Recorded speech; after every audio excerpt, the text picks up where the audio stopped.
Hi, I'm James Daniel, and today's episode of Personal Finance FYI is all about the topic you folks love, and that is tax. Yeah, I know we cover this topic a lot, but as we are right in the middle of tax season, I figured it would be a good time to talk tax reduction strategies again. Are you ready to get started? Personal Finance FYI starts now.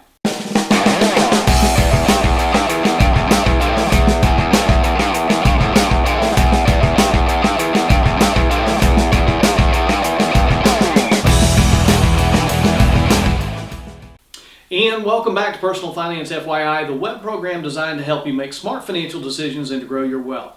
So right about now, many of you are diving into your tax returns and discovering that you owe money to Uncle Sam on April 15th. Not a great feeling, right? Everyone loves a refund check, but nobody likes writing a check at tax time.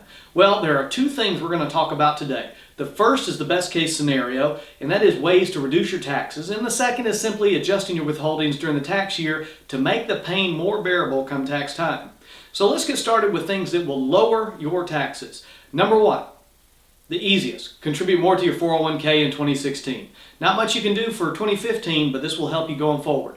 Number two, limit other sources of income such as dividends, capital gains, and yes, state tax refunds. You see, that state tax refund is great this year, but next year it's going to show up as income on your 1040. Number three, make a deductible IRA contribution. This is actually something that you can do prior to filing your 2015 return on April 15th of this year. However, you do need to make sure your income is not above the limit for a deductible contribution. Now, number four is put more money into a healthcare savings account. This is a pre-tax savings account that accompanies a high deductible health insurance plan. So those are some of the main items on the front page of your 1040 to lower your adjusted gross income. Next up, we're going to flip the page and talk about deductions.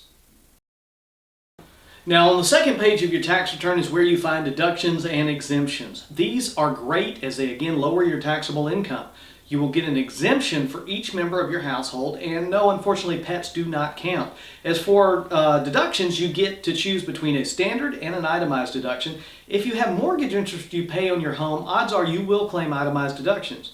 A few areas that will also help increase your itemized deductions are as follows. Number one, medical expenses, including health insurance, long-term care costs that you pay out of pocket.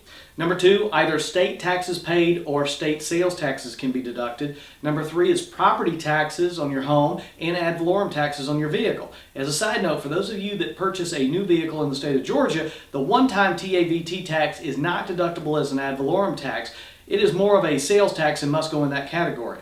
Number four is mortgage interest. Number five is charitable donations, both cash and non-cash donations to charities such as Goodwill. And lastly, number six, miscellaneous deductions subject to the 2% limit, such as tax prep fees, investment fees, and unreimbursed employee expenses. Now, lastly, if you find that you've done all you can to reduce your tax burden and continue to have to write a check to the IRS each year at tax time, then sadly, your only solution to reduce the pain is to have your employer withhold more tax from your paycheck during the course of the year. To do this, simply fill out a new W-4 form and lower the amount of the federal and state exemptions you are claiming. Now, if you want a handy quick reference guide for tax, investment, Social Security for 2016, simply go to the advisoryfirm.net website and click on Free Tax Facts, and you can download a PDF copy. Or better yet, send me a note and I'll mail you one of these printed versions you see here. Until next time, I'm James Daniel, and I will see you on the next Personal Finance FYI.